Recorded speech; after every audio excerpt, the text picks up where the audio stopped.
So, what is up mga boss? So ngayon, samahan niyo ako ngayon mag-drive and i-test ride yung ating DJI Mic Mini. So as usual, lalagay natin sa chest mount or sa ating bracket handlebar yung ating action camera para naman mas maganda yung mga angles natin, dalawa-dalawa, okay? And sa video na ito, pag-uusapan natin about yung specs nito, yung likes and dislikes ko dito, tapos yung final verdict ko dito.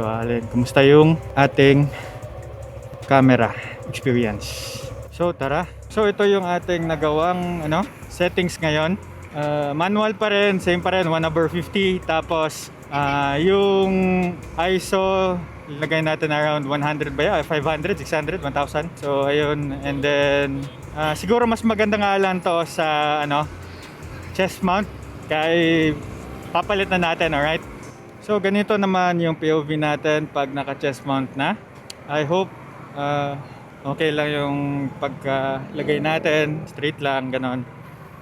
And yung audio natin, I think okay din naman. Hindi natin to mailalagay sa napakalakas.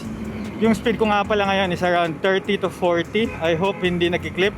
Kasi I think around 60 to 70 yata nagki-clip yung natin, yung audio natin. Or sa mga nakikita kong other motovlogs, 70-80 yata. Kaya sana maganda pa rin yung audio natin. Lalo na ako mga bossing nga, naka half face ako ngayon. Napakita ko sa inyo yung aking setup. Tapos yung mic ko naka-clip lang sa mic ng aking intercom. So ganyan lang, napakaganda, napaka-versatile talaga ng naibibigay ng mga products ni DJI. So ayan, I hope makakatulong to.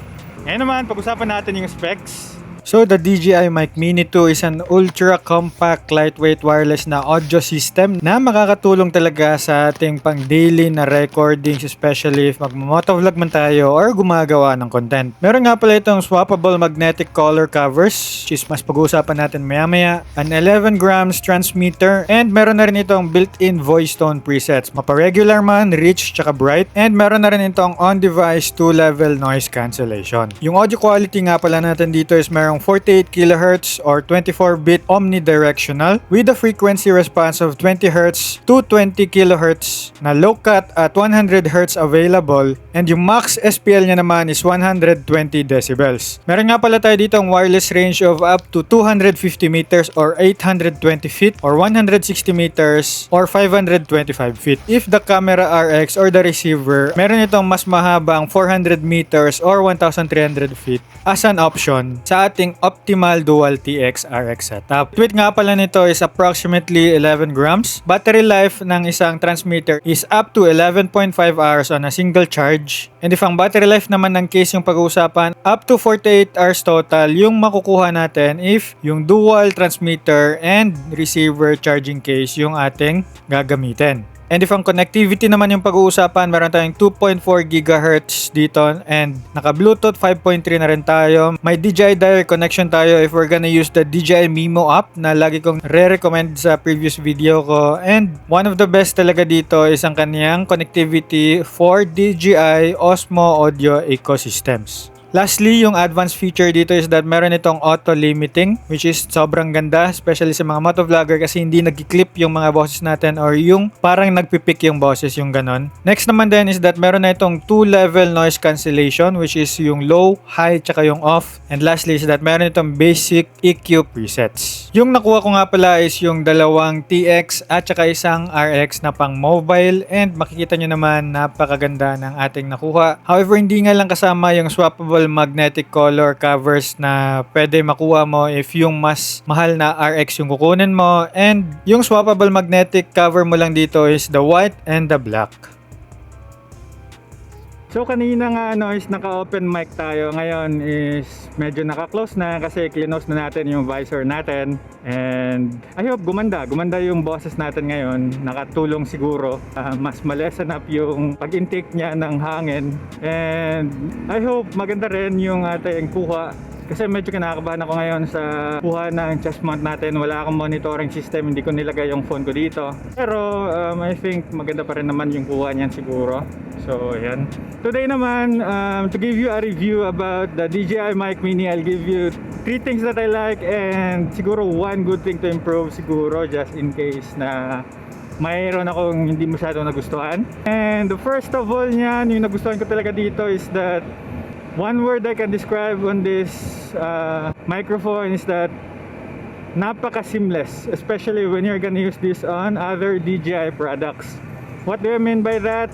Pwede kasi ito gamitin for DJI Osmo Action 4, Nano, Osmo Pocket 3 and 4, tapos pwede rin sa 360.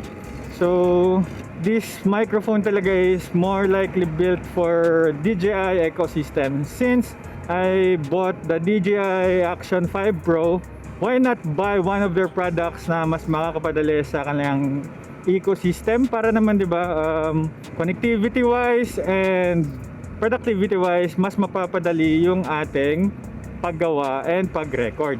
Second naman na nagustuhan ko dito is that maganda yung kanilang nagawa dito na creativity. Kasi nga, 'di ba, yung color ng mga mics dito is pwede mapalitan into pink, yellow, purple, ganon, blue, tapos pwede rin black.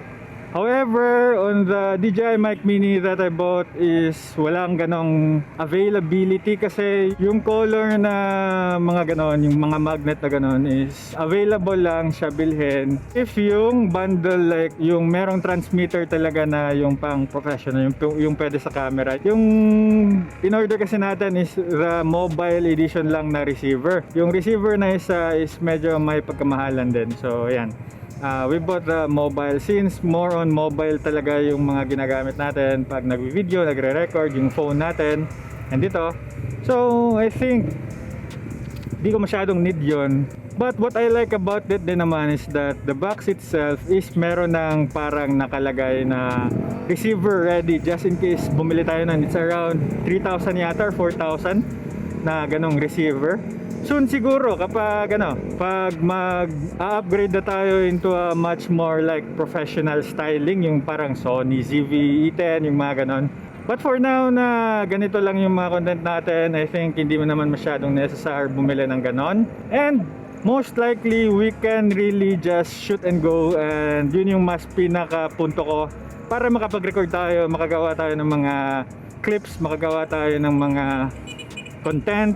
We don't need to buy a really much, top of the line or the most high-end devices para lang makasabay sa industry standards. Alam mo naman, lang naman tayo, simple content creator na gumagawa and nagbibigay ng mga tips and tricks just in case gusto nyo rin manood and bumili ng ganitong klaseng setup. By the way mga bossing, yung colored magnets, hindi ko pa alam yung anong tawag doon, but nakapunta ako sa mall and pumunta ako sa DJI store. Available yun assortedly. It is priced around 1,700 yung color nun. Pero set na yun, lahat ng colors na yung may simple na color. Meron kasi yung parang mas artistic style na madaming kulay, yung ganon. So yun yung parang mas yata para limited edition. So yun lang naman. And lastly mga bossing, ang nagustuhan ko talaga dito sa aking upgrade is that this is the newest Mic Mini. Kasi meron tayong Mic Mini 1 tsaka Mic Mini 2. However, I think nung nag-research ako, hindi naman masyadong malaki yung kaniyang upgrade. So if you're still using the DJI Osmo Action 5 Pro, 4 or even the 6, tapos gusto mo makamura, then the DJI Mic Mini 1 is still a good companion for you. Kasi very little upgrade lang talaga yung parang makikita mong upgrade dito kay Mic Mini 2. And yun, just bought this because it's new and maganda pag-usapan and magandang tanungin kung worth it ba bilhin. Kasi if hindi, I think the Mic Mini 1 is much more recommendable if nagtitipid tayo. And if we're gonna talk about dislikes naman, I think parang dalawa lang yung nakikita kong parang dislike na hindi naman masyadong ganun ka-dislike. Nakikita ko lang na parang, alam mo yun, yung could have been yung mga ganon. So first na natin dyan is that the DJI Mic Mini is chargeable lang via ports, yung parang magnetic ports yata, yung may conductors. Tapos wala siyang Type-C port, yung ganon, just in case na parang sa tingin mo malulubat na yung Mic Mini mo, yung ganon. You really have to charge it with its given charging port. I think mini mic solo lang yung bibilin mo, meron siyang charger na ganun, tapos kapag 2-piece mic tapos 1 receiver yung bibilin mo, magkakaroon ka ng parang charging case niya or yung lagayan ng lahat. So yan, if malulubat ka, kailangan mo yon. So if ayaw mong makulangan, edi dapat mo talaga yon dalhin sa biyahe mo para hindi ka malobat agad. And one thing siguro na I think medyo dislike kaunti, I'm not saying super dislike ko, but I think yung price niya is medyo mahal, lalo na kapag hindi mo maabutan yung mga discount, yung mga sale, yung mga ganon. So I think this mic mini was bought around 4,000 pesos, dalawang microphone and 1 receiver na mobile. Tapos yung price noon is around 4,091. Tapos meron ako nakikita ang price noon around 3,800, 3,600, pero napaka mabilis mag-change yung presyo. So ayun lang naman yung nakikita kong sayang. So around 500 pesos din yun, marami na tayong mabibili noon. So that's what I'm thinking about the DJI Mic Mini. But tech-wise, ecosystem-wise, DJI connectivity, especially sa cellphone, napakaganda ng microphone na ito. And syempre, thank you Lord, after how many months ng pag-aantay, hindi na Mic Mini 1 yung naantay natin, but the Mic Mini 2 na. So it's a very great upgrade.